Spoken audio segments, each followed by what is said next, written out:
The Nigerian Institute of International Affairs convened at its chambers to discuss the imperatives of a new world order that will enable peaceful coexistence and maintenance of international peace and security, which implies knowing much about existing challenges.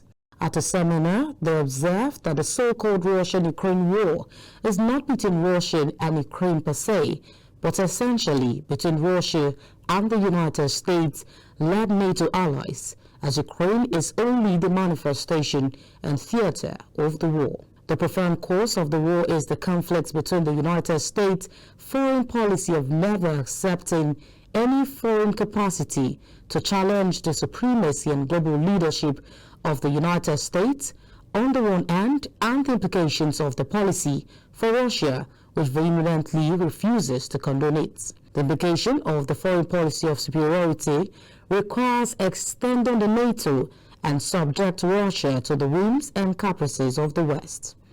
In this regard, the likelihood of Ukraine winning the war in the long run is most unlikely, and the reasons are not far-fetched. Speaking at the seminar, the former Director General, Nigerian Institute of International Affairs and President, Center of International Diplomacy Strategic Studies, Lagos, Professor Bola Akinfenwa, stated that the new world order might bring to Nigeria and Africa as a whole, alongside the Acting Director, Research and Studies Division of the International Economic Relations, Professor F.M. Ubi. Noteworthy is the expansion of NATO in 1999, 2004, and 2008. In 2008, the Bucharest Summit, held on 13th April 2008, noted in its final declaration as follows, I quote, NATO welcomes Ukraine's and Georgia's Euro-Atlantic aspirations for membership in NATO. We agreed today that these countries will become members of NATO. I quoted this to let you know that what is creating problem in Ukraine is that Russia doesn't want any NATO presence near its international borders. NATO is saying now that, look, Ukraine has the sovereign right to determine whether to belong or not to belong. So when you have conflict of interest, there's always a problem. They should call the disputing parties, Russia and Ukraine, and there should be an arbiter, somebody who will mediate. Right now, Israel is trying to work on something.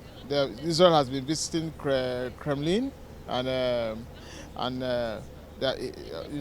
back and forth with also visiting Volodymyr Zelensky to talk about peace, how they could come to an amicable agreement and resolve this issue.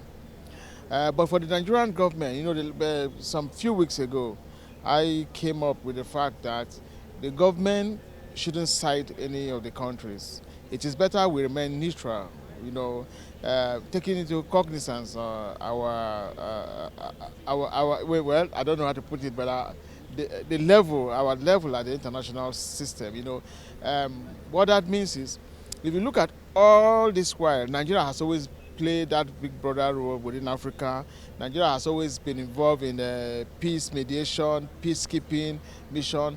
I think what the Nigerian government should do is to look for ways too, because we have diplomatic relationship with Russia, we have diplomatic relationship with Ukraine. So they should look at ways too, how to mediate, and bring about peace there.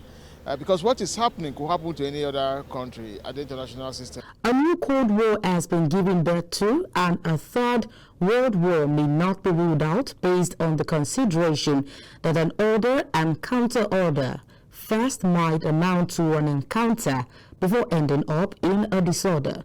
The likelihood of Russia accepting Ukraine to belong to NATO is at best remote.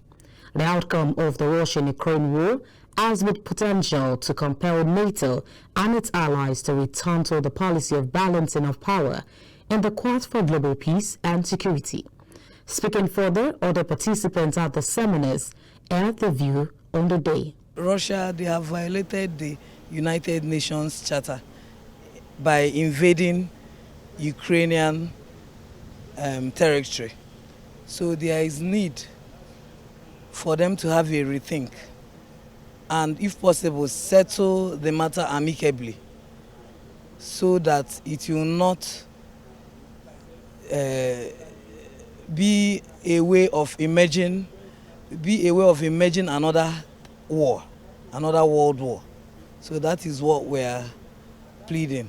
And the Nigerian government can also intervene by, through their ambassadors and ministers, in order to talk to the Russian government to have a rethink in their action. It is difficult even to discuss imperatives of a new world order that we know very little about, as it is better to investigate the type of new world order that will be good enough for the restoration and maintenance of international peace and security.